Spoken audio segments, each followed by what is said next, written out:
right. So my name is Ryan Beckett. This is Travis Laas, and we thought we would just start, actually, to be quite candid, just a trial to see if it's something that it provided value to friends, clients, equestrians that are curious about the real estate market here in Wellington, in the equestrian world. I've been in the market here specifically since 2005. I started Palm Beach Polo Realty, got involved, co-founded Equestrian Sotheby's, and now I have my own little firm. Travis came into the business. What year was that? 2012. Yeah. 2012. And then his career's taken off like a rocket ship. You want to give just a quick little background?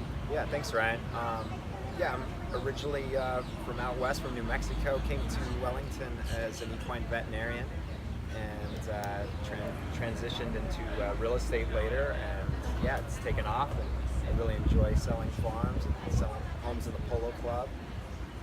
And yeah, it's an exciting market here, and I think people like to stay caught up on what's going on, especially this time of year. We're nearing the end of season, and there's a lot going on. Yeah, I think it's important to say we're here at the farm stand, broadcasting live. We're recording it, we'll archive it so you can go back and watch it at your leisure. We're at the end of, what is it, week 10 now? Week 10, I know, it's crazy. It's hard to believe. It flies already by.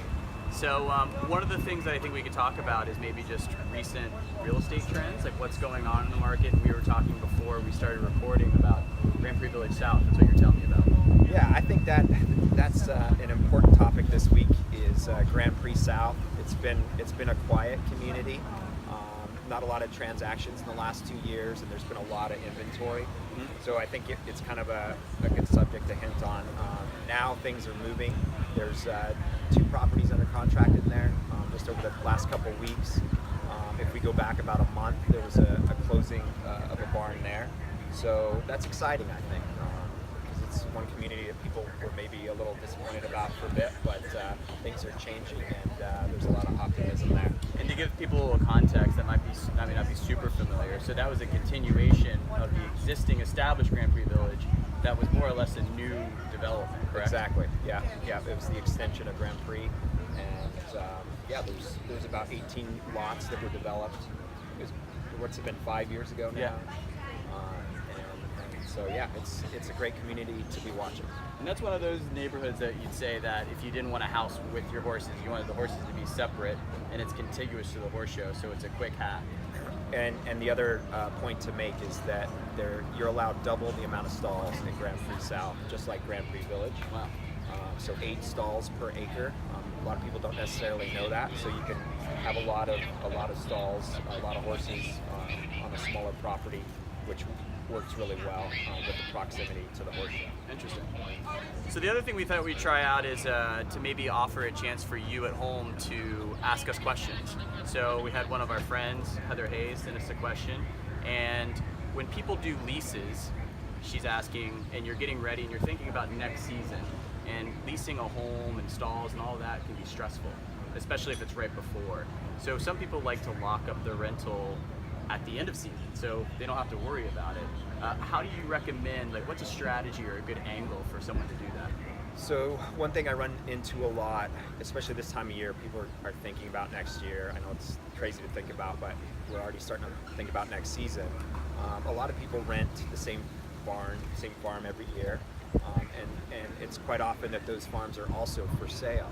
So both sides, the landlord and the tenant, run into a little bit of a predicament on how to structure things moving forward. Like you mentioned, the tenants want to secure something for next year and not have to worry about it.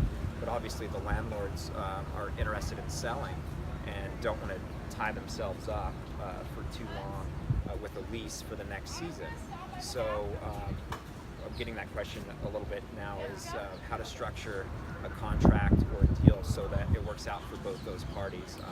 And I think the most important thing to do is come up with a date that works for both the landlord and the tenant, where you say, okay, if the farm sells prior to this date, then the tenant will have to then go find a new rental. However, if it doesn't, then the landlord after the date would have to stay with the lease and go ahead and lease the farm to that tenant. So usually that date is into August, somewhere in September. Gives the tenant enough time to find a new place if they need to. also gives plenty of time after this season for the landlords to find a buyer and potentially sell their farm. Yep, and I think that's just an example, both with the information on the stalls at Grand Prix Village and with how you can handle a lease. You know, in a niche, very specialized market where a professional, a real estate professional, can really have value to a customer. So it's important to know those things, because sometimes these issues can be nuanced, and just knowing those little nuggets of information and strategic ways you can approach a deal is a huge value to you as a customer.